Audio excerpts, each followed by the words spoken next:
শিশু পাচার চক্রের মূল হোতা গ্রেপ্তার, মালয়েশিয়া থেকে ফিরল 2 কিশোর। বিস্তারিত দেখুন মোহাম্মদ কামাল উদ্দিন, স্টাফ রিপোর্টার, চট্টগ্রাম। চট্টগ্রামের চাঁদগাঁও এলাকায় শিশু পাচার চক্রের মূল হোতাসহ একাধিক সদস্যকে গ্রেপ্তার করেছে পুলিশ। একই সঙ্গে মালয়েশিয়ায় পাচার হওয়া 2 কিশোর সোহান ও ইসমাইল সাগরকে দেশে ফিরিয়ে আনা হয়েছে। গত 1 ফেব্রুয়ারি 2 কিশোর নিখোঁজ হওয়ার পর তাদের পরিবার থানায় সাধারণ ডায়েরি করে। পরে নিশ্চিত হওয়া যায় তারা মানব পাচার চক্রের মাধ্যমে মালয়েশিয়ায় পাচার হয়েছে। এই ঘটনায় 26 ফেব্রুয়ারি মানব পাচার আইনে মামলা দায়ের করা হয়। চাঁদগাঁও থানার ওসির নেতৃত্বে এসআই জায়েদ আবদুল্লাহ বিন সারওয়ারের তৎপরতায় চক্রের একাধিক সদস্যকে চট্টগ্রাম, চাঁদপুর ও কক্সবাজারের বিভিন্ন এলাকা থেকে গ্রেপ্তার করা হয়। গ্রেপ্তারকৃতদের মধ্যে একজন আদালতে স্বীকারোক্তিমূলক জবানবন্দি দেন। গোয়েন্দা তথ্যের ভিত্তিতে অভিযান চালিয়ে কক্সবাজারের টেকনাফ এলাকা থেকে আরও 3 জনকে গ্রেপ্তার করা হয় এবং তাদের কাছ থেকে 2 কিশোরকে উদ্ধার করা হয়। পুলিশ জানায়, ধারাবাহিক অভিযানের চাপে পাচারকারীরা মালয়েশিয়া থেকে কিশোরদের দেশে ফেরত পাঠাতে বাধ্য হয়। উদ্ধার হওয়া 2 কিশোর বর্তমানে পুলিশ হেফাজতে রয়েছে। এবং বাংলাদেশ এবং মালয়েশিয়ার ইন্টারন্যাশনাল হিউম্যান ট্রাফিকিং সিন্ডিকেটের মূল হোতা গ্রেপ্তার হয়েছে।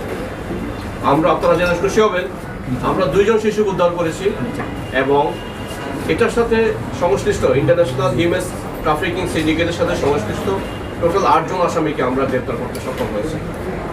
এটা ডিটেলস বলতে গেলে চট্টগ্রামের চাঁদগাঁও থানাধীন মৌলভী পুকুর পাড়ের বাসিন্দা মোহাম্মদ আব্দুল মান্নান এবং তার প্রতিবেশী জনি, তাদের 2 ছেলে সোহান এবং সাগর মিসিং হয়েছে বলে আমাদের কাছে রিপোর্ট করে গত 1/2/2026 তারিখে, এবং এই সংক্রান্তে চাঁদগাঁও থানায় একটা মামলা রুজু করা হয়। ঠিক আছে, মামলা রুজুর পরে আমরা তাদেরকে আসামিদেরকে গ্রেপ্তার পূর্বক জিম্মিদেরকে বা যারা হিউম্যান ট্রাফিক হয়েছে ভিকটিমদেরকে উদ্ধারের জন্য আমরা অভিযান পরিচালনা করি। সেই অভিযান পরিচালনায় এজন্য আমি আসামি প্রথমে মোহাম্মদ আব্দুল কাদের মামুন এবং ইয়াসিন আরাফাতকে গ্রেপ্তার করতে সক্ষম হয়।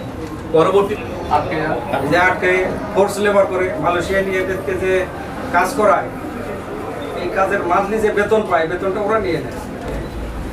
আমরা মানে তারপরে ক্যাম্পে ছিলাম, একদিন ক্যাম্পে থাকার পরে এখানে তারপরে প্রথমে নিয়ে গেছে আমাদের